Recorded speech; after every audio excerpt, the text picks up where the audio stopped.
Hello friends, good morning to all of you. Gharu online education में आपका पुनः स्वागत करता हूं। दोस्तों, कल अब हमारी इंट्रोडक्शन क्लास हुई थी जिसमें हमने आपको अवगत करवाया कि हमारी रेगुलर बेसिस पे कौन कौन सी क्लासें शुरू होगी। तो उसी को मद्देनज़र रखते हुए आज हमने भारतीय संविधान एवं राज्य व्यवस्था पर इम्पोर्टेंट टॉपिक, जो कि थंबनेल से आप लोगों को पता चल गया होगा कि अपना आज का टॉपिक होगा संविधान सभा। संविधान सभा पर हम आज इम्पोर्टेंट क्वेश्चन लेके आए हैं। तो चलिए हम स्टार्ट करते हैं आज का टॉपिक। स्टार्ट करने से पहले मैं आपको थोड़ा सा अपने एजुकेशन चैनल के बारे में बता देता हूँ कि हमारा जो एजुकेशन चैनल है वो किन वैकेंसीज़ पे वर्क करता है। दोस्तों, हमारा जो एजुकेशन चैनल है वो UPSC, state PCS, SBI, IBPS, जिसमें PO clerk, LIC, GIC, SSC, railways, UP triple SC, BEd, शिक्षक भर्ती, पटवार, आरएएस, केवीएस, एनवीएस एवं पुलिस भर्ती एंड एक्सेट्रा बहुत सारी वैकेंसी पर हमारा जो एजुकेशन चैनल है वो वर्क करता है। तो बिना देरी किए हम आज का सेशन स्टार्ट करेंगे। तो हमारे सेशन का फर्स्ट क्वेश्चन होगा और फर्स्ट वीडियो लेक्चर है संविधान सभा पर। तो संविधान सभा की क्लास का फर्स्ट लेक्चर है और फर्स्ट क्वेश्चन होगा। देखिए दोस्तों, आपकी स्लाइड पे है फर्स्ट क्वेश्चन।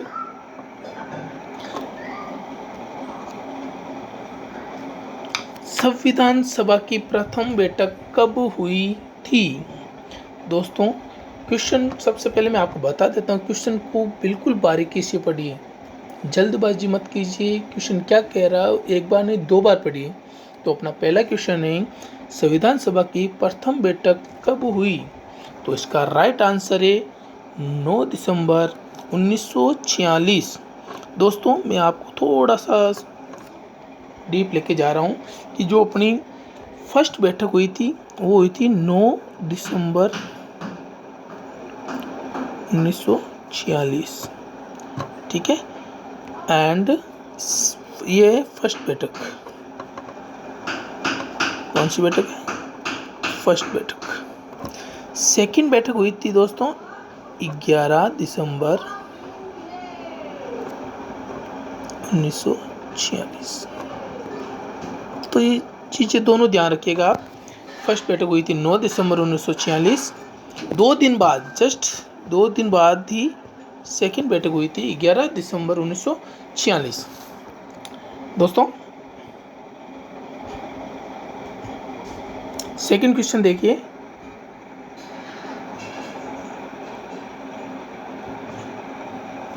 संविधान सभा का अस्थायी अध्यक्ष के रूप में किसे नियुक्त किया गया था?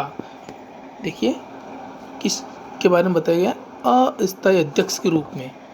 तो संविधान सभा के अस्थायी अध्यक्ष के रूप में किसे नियुक्त किया गया था? आपके सामने 4 ऑप्शन हैं। ए ऑप्शन है doctor Sachchidanand Sinha, B option है doctor B N. Rao, C option है आपके सामने doctor Bhimrao Ambedkar, D option है आपके सामने डॉक्टर राजेंद्र प्रसाद। तो इसका राइट आंसर होगा doctor Sachchidanand Sinha.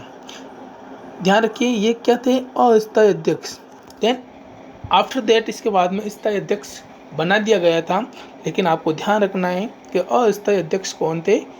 First doctor Sachchidanand Sinha. ठीक है दोस्तों, नेक्स्ट क्वेश्चन।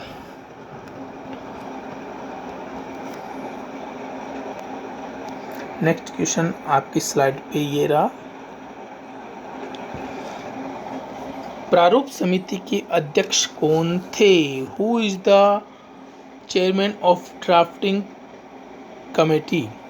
प्रारूप समिति यानी पूछा गया आपको कि कौन थे जो ड्राफ्टिंग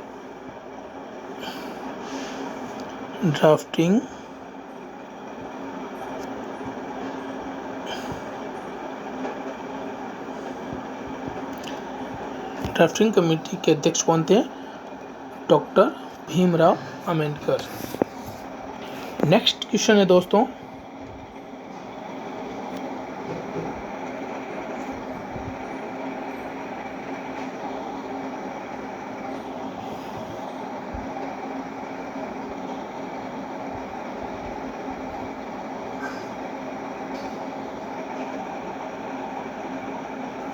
संविधान सभा के स्थायी अध्यक्ष किससे बनाया गया? ये देखिए, यहाँ ध्यान रखिएगा थोड़ा, इसमें किसके बारे में पूछा गया है? स्थायी अध्यक्ष के बारे में। तो स्थायी अध्यक्ष के बारे में बताएं तो आपको ध्यान रखना है कि अस्थायी अध्यक्ष, अस्थायी अध्यक्ष किससे बनाया गया है? सच्चिदानंद सिन्हा। ठीक है। और स्थायी अगर पूछ ले तो स्थायी अध्यक्ष कौन है? कौन थे? डॉक्टर राजेंद्र प्रसाद।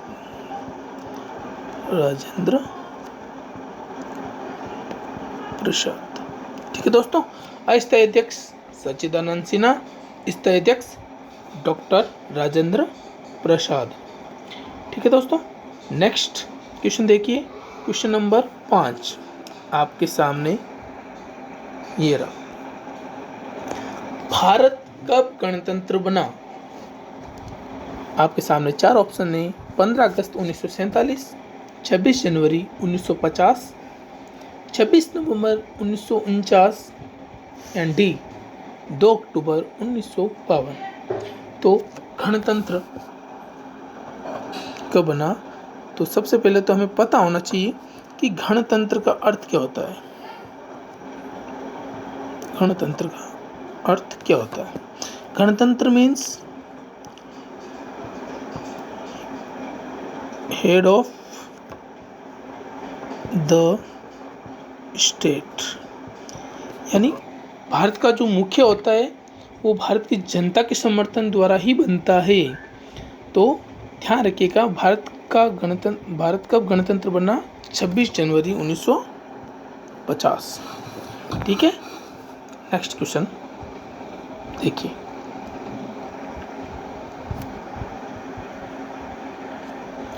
नेक्स्ट क्वेश्चन आपकी स्क्रीन पे ये देखिए, भारतीय संविधान में किस भाग को उसकी आत्मा की संज्ञा दी गई है?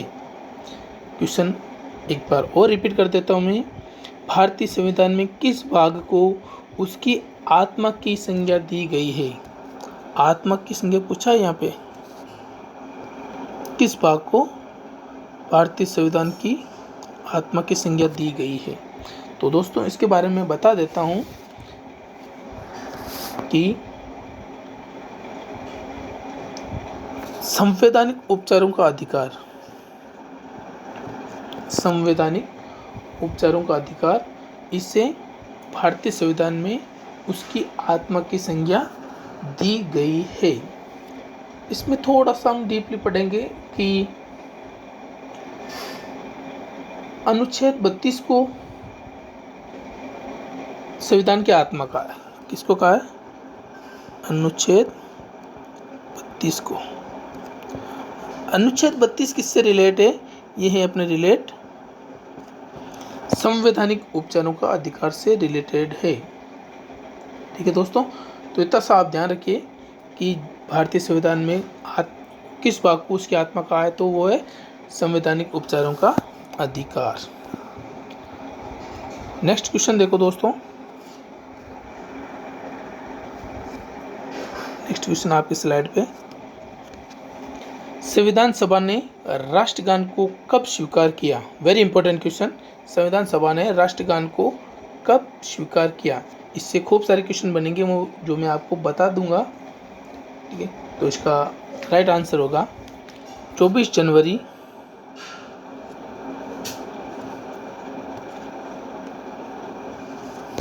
1950। 24 जनवरी 1950 को संविधान सभा ने जन गण मन को भारत के राष्ट्रगान के रूप में स्वीकार कर लिया गया।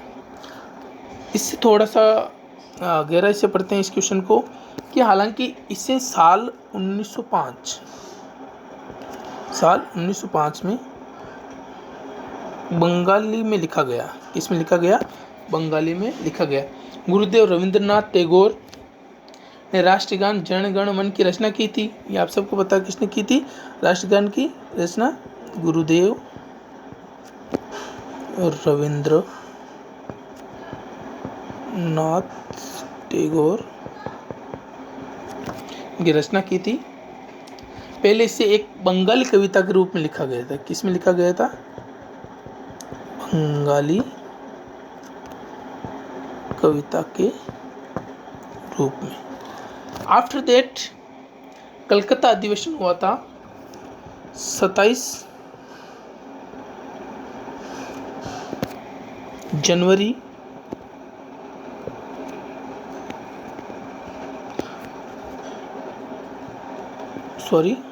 27 जनवरी नहीं, 27 दिसंबर को हुआ था। 27 दिसंबर 1911 में कलकत्ता अधिवेशन में भारतीय राष्ट्रीय कांग्रेस की एक सभा में इसे पहली बार गाया गया। ठीक है, तो ये थोड़ा ध्यान रखिएगा। नेक्स्ट क्वेश्चन देखिए दोस्तों,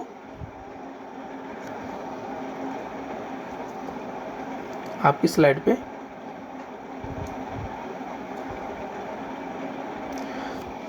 भारतीय नागरिकों को प्राप्त मूल अधिकारों की संख्या कितनी है? मूल अधिकार कितने हैं ये बताना है। तो इसकी एक ट्रिक है मूल अधिकार की, फंडामेंटल अपना अधिकार है जो, तो उसमें मूल अधिकार है अपने 6। कितने? 6। इसकी एक ट्रिक है दोस्तों,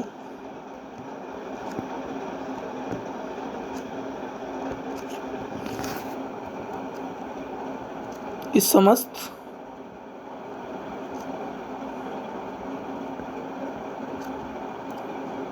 शोध संस्कृति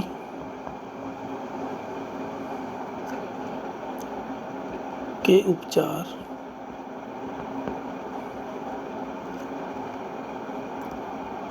के लिए है।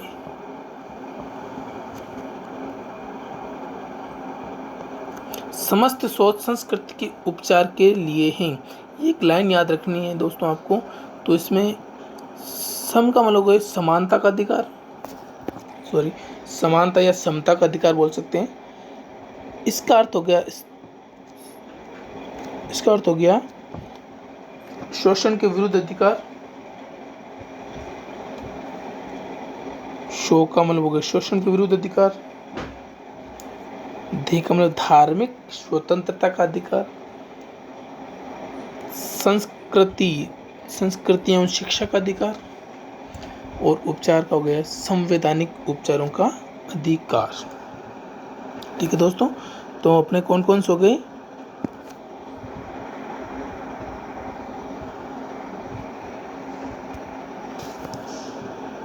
समानता का अधिकार या क्षमता का अधिकार बोल सकते हैं।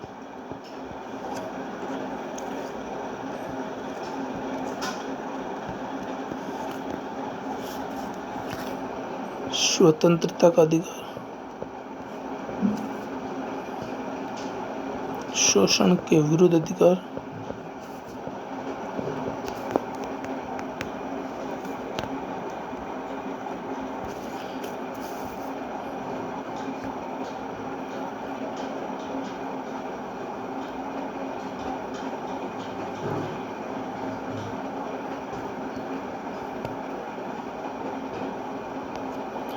नेक्स्ट हो गया अपने धार्मिक स्वतंत्रता का अधिकार।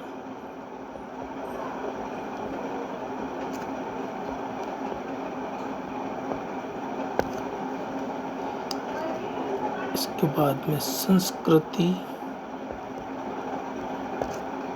एवं शिक्षा का अधिकार और लास्ट है अपना संवैधानिक उपचारों का अधिकार।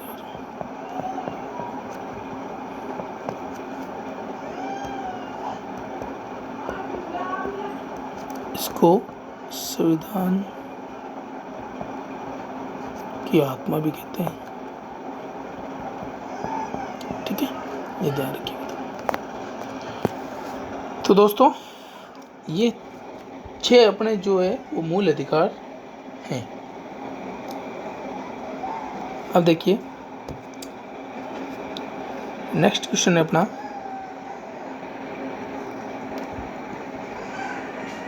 बहुत ही अच्छा क्वेश्चन है ये स्लाइड पे है। संपत्ति के अधिकार को किस संविधान संशोधन के द्वारा हटाया गया? संपत्ति के अधिकार को किस संविधान संशोधन के द्वारा हटाया गया? तो इसका करेक्ट आंसर होगा 44वें संविधान संशोधन के द्वारा। इसके बारे में थोड़ा बता देता हूं मैं आपको। 44वें संविधान संशोधन अधिनियम 1978, 44वें संशोधन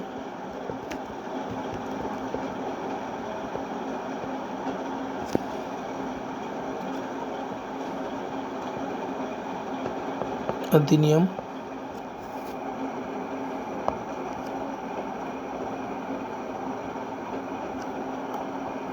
1978 द्वारा संविधान में अनुच्छेद 300A जोड़ा गया।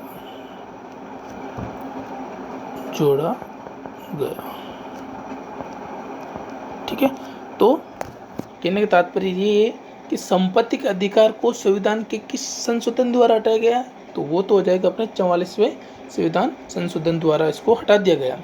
तो पहले जो संपत्ति का अधिकार था वो कौन से अनुच्छेद में था?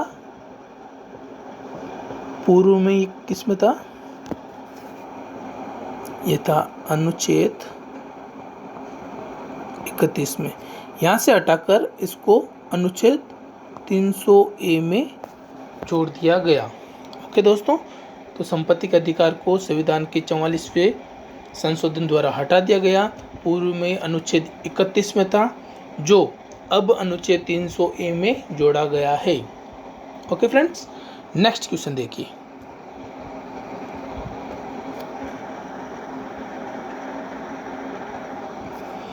नेक्स्ट क्वेश्चन अपना है, संविधान में मूल कर्तव्यों की संख्या कितनी है? Fundamental duties, what is the number of fundamental duties? तो मूल कर्तव्य, संविधान में मूल कर्तव्य है वो है टोटल, मूल जो संविधान है, मूल संविधान पूछा है। अगर मूल संविधान में पूछ ले तो होगा 10 एंड कुल मूल कर्तव्य कितने हैं? तो वो है 11। तो इसमें क्या पूछा गया ये मैं बता देता हूँ आपको। संविधान में मूल कर्तव्यों की संख्या कितनी है? तो मूल कर्तव्य है वो तो है 10। कितने? 10 मूल कर्तव्य वो 10 हैं। आफ्टर दैट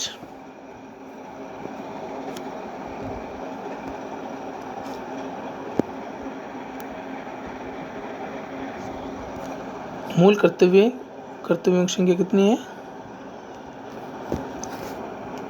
मूल कर्तव्य है अपने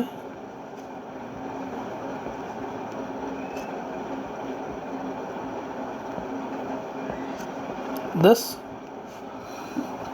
फिर 11वां था जो 46वें संविधान संशोधन अधिनियम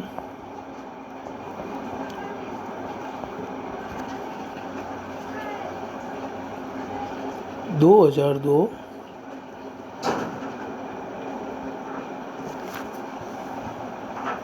द्वारा एक और मूल कर्तव्य इसमें जोड़ दिया गया तो टोटल हो गए 11। तो ये कर्तव्य जो एक है वो किस में जोड़ा गया, 46वें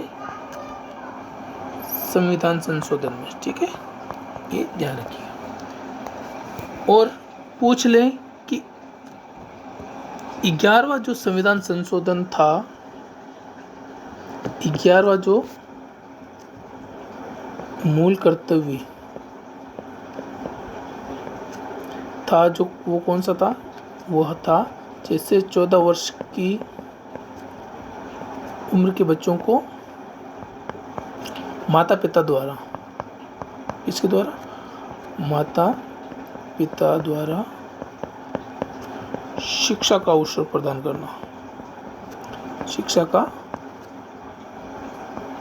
अवसर प्रदान करना। ओके फ्रेंड्स, तो कैसी लगी हमारी क्लास कमेंट करके ज़रूर बताइएगा।